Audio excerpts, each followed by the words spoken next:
आदाब। आज दिल कर रहा है 8 साल के जुनैद की कहानी सुनाने का। कमाल की कहानी है, आप भी जरा गौर से सुनिएगा। छोटा सा प्यारा सा जुनैद अपने दादा जान से मिलकर आ रहा है। नए कुर्ते में वो फूला नहीं समा रहा था, होठों पर इतनी बड़ी बड़ी मुस्कान और एक हाथ में बंद है जैसे जान। अम्मी अब्बू भी उसकी खुशी देखकर बेहद खुश हैं। अब्बू ने मुस्कुराते हुए पूछा, दादा जान ने ईदी में क्या दिया? जुनैद ने मुट्ठी खोल अपना खजाना दिखाया। 200 रुपए। अम्मी फौरन बोली, खर्च ना कर देना। अम्मी की ताकीद से उछलते कूदते जुनैद को ब्रेक लग गया। मोटे मोटे गाल और फूल गए, हाथ अपने पीछे छुपा लिया। नई फुटबॉल खरीदूंगा। बड़ी बड़ी आंखों से बड़े बड़े आंसू टपकते उसके पहले ही अब्बू दिलासा देते हुए बोले, ठीक है ले लेना। अम्मी ने भी जुनैद को देख प्यार से मुंह बना लिया। उसके बाद वो फिर चल पड़े।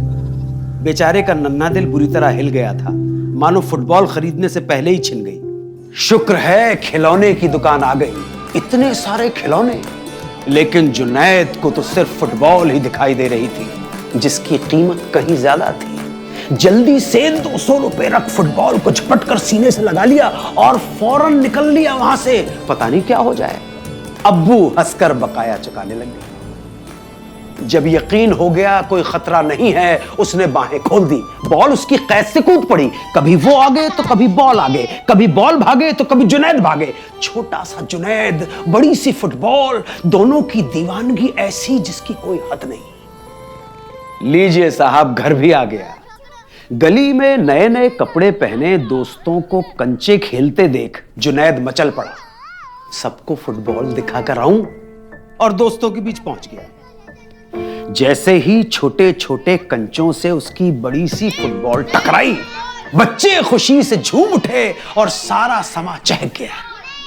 सीढ़ियां चढ़ते चढ़ते अम्मी अब्बू भी इस मंजर को देखकर मुस्कुरा दिए। आहा, घर में अम्मी ने बिरयानी बनाई है, मिठाई भी है। आज तो जुनैद के मजे ही मजे हैं। ये लीजिए, कूदता फांता आ गया जुनैद। अम्मी ने उस पर नजर डालते हुए कहा, चल बेटा खाना खा ले। फिर जैसे कुछ ख्याल आया, जुनैद फुटबॉल कहां है? अरे अभी खरीदी अभी खो दी। जुनैद ने कहा, नहीं तो। अम्मी ने फिर पूछा, तो? जुनैद बोला, दोस्तों को दे दी।